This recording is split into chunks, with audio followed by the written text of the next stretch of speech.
फरार अफसर का खत या बेगुनाही का आखिरी दाव। बिहार की राजनीति और नौकरशाही के गलियारों में इन दिनों एक ऐसा नाम गूंज रहा है जो कभी सत्ता के सबसे बड़े ताकतवर कमरों तक पहुंच रखता था, लेकिन आज वही नाम जांच एजेंसियों की फाइलों में फरार अभियुक्त के तौर पर दर्ज है।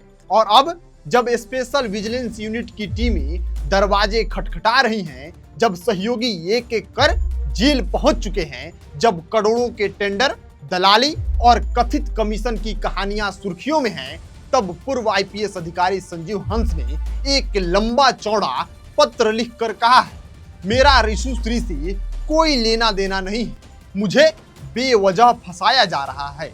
यानी जिस नाम को जांच एजेंसियां बिहार की सत्ता के सबसे बड़े दलाल के तौर पर पेश कर रही है, उसी नाम से अपना रिश्ता खत्म करने की कोशिश अब एक फरार ऑफिसर कर रहा है।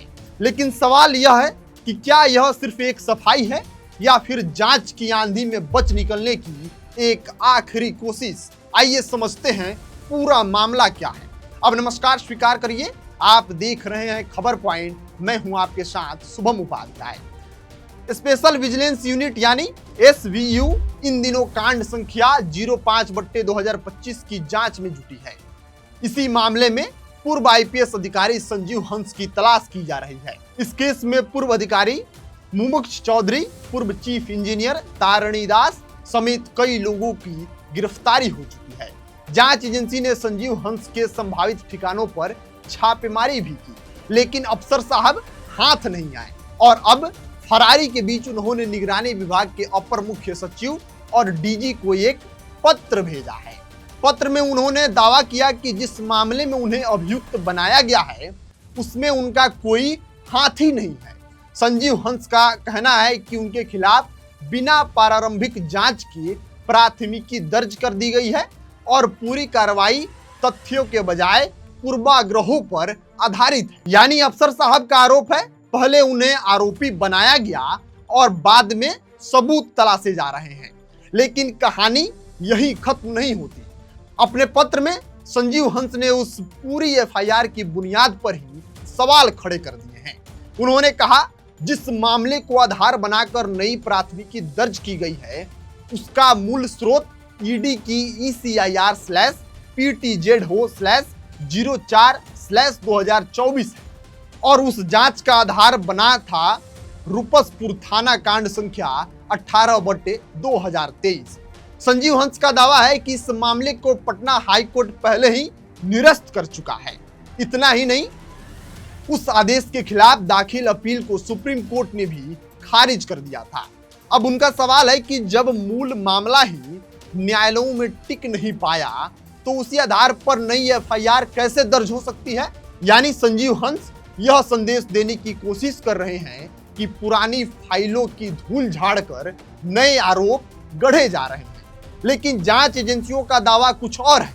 उनका कहना है कि नई एफआईआर में पुराने आरोपों के अलावा नए तथ्य भी सामने आए हैं। हालांकि संजीव हंस इससे सहमत नहीं है। उन्होंने पत्र में लिखा कि कांड संख्या 05/2025 में पुराने आरोपों को ही दोहराया गया है और सिर्फ एक नया आरोप जोड़ा गया है। वह आरोप है जल संसाधन विभाग में सचिव रहते हुए एक विशेष कंपनी को टेंडर दिलाने का। यहीं से कहानी सीधे पहुंचती है उस नाम तक जिसका जिक्र होते ही बिहार की राजनीति और नौकरशाही दुनिया में हलचल मच जाती है। नाम रिशु श्री। ईडी की जांच में दावा किया गया है कि जल संसाधन विभाग में सचिव रहते हुए संजीव हंस ने कथित तौर पर ऋषि श्री के कहने पर लगभग 125 करोड़ रुपए का टेंडर एक खास कंपनी को दिलवाया। बाद में उसी कंपनी से ऋषि श्री ने पेटी कॉन्ट्रैक्ट के जरिए काम लिया और आरोप यह भी है कि इस पूरे खेल में भारी रिश्वत का लेन देन हुआ।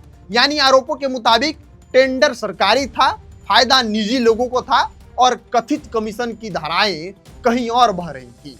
लेकिन संजीव हंस इन आरोपों को पूरी तरीके से खारिज करते हैं। उनका कहना है कि संबंधित परियोजना विश्व बैंक पोषित योजना का हिस्सा थी। निविदा प्रक्रिया बिहार लोक निर्माण विभाग संहिता और विश्व बैंक के दिशा निर्देशों के अनुसार संचालित। उन्होंने कहा कि 350 लाख रुपए से अधिक मूल्य की टेंडर पर अंतिम निर्णय लेने का अधिकार विभागीय टेंडर समिति के पास होता है। सिर्फ सचिव अकेले कोई फैसला नहीं ले सकता।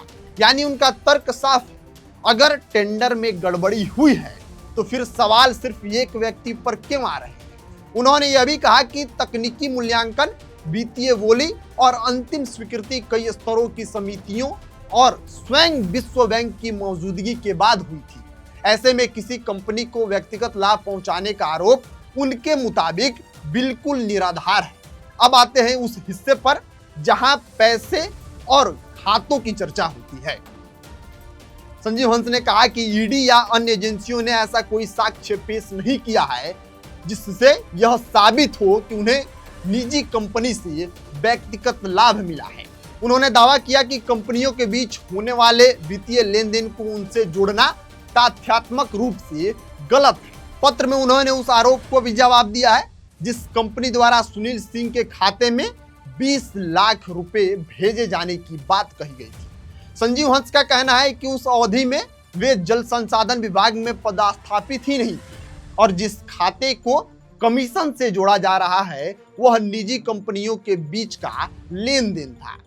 उनका उससे कोई संबंध नहीं है। इतना ही नहीं, संजीव हंस ने यह भी कहा कि सिर्फ इसलिए इस मामले को घसीटा जा रहा है क्योंकि वे सुनील कुमार सिन्हा को जानते थे।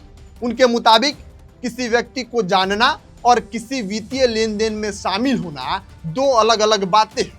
यानी अब सवाल पहचान का नहीं है, संबंध साबित करने का है। अपने पत्र में संजीव हंस ने ईडी की कार्रवाई और अपनी गिरफ्तारी का भी जिक्र किया है।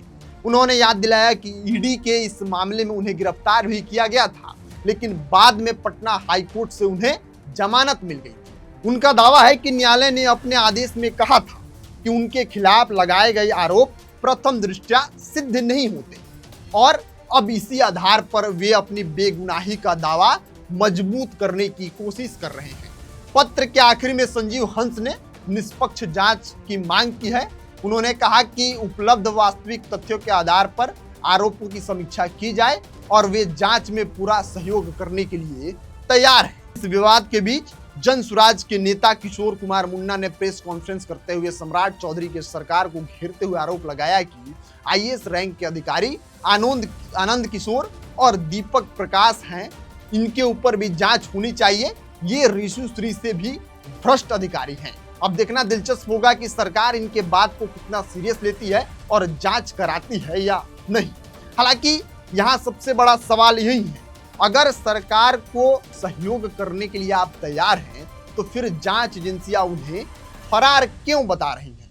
अगर ऋषु श्री से कोई संबंध नहीं है तो फिर जांच एजेंसियों की कहानी में उनका नाम बार बार क्यों सामने आ रहा है?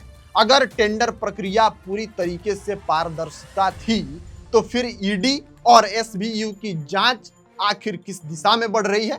फिलहाल जवाब अदालतों, जांच एजेंसियों और दस्तावेजों के बीच कहीं छिपा हुआ है। लेकिन इतना तय है कि बिहार की नौकरशाही और सत्ता के गलियारों में चल रही यह लड़ाई सिर्फ एक एफआईआर की कहानी नहीं है। अब यह उस सिस्टम की कहानी है जहां हर तरफ एक जांच एजेंसियां करोड़ों के खेल का दावा कर रही हैं और दूसरी तरफ आरोपी खुद को राजनीतिक और प्रशासनिक पूर्वाग्रह का शिकार बता रहे हैं। अब सच किसके साथ है यह आने वाला वक्त तय करेगा, लेकिन फिलहाल बिहार में सबसे बड़ा सवाल यही है, क्या यह एक ईमानदार अफसर की पुकार है या फिर जांच के शिकंजे से बचने की एक और रणनीति है? आप क्या सोचते हैं ऋषु श्री के बारे में? आप अपनी राय प्रतिक्रिया कमेंट बॉक्स में लिखिए और मिलते हैं अगली वीडियो में। तब तक के लिए आप देखते रहिए खबर पॉइंट।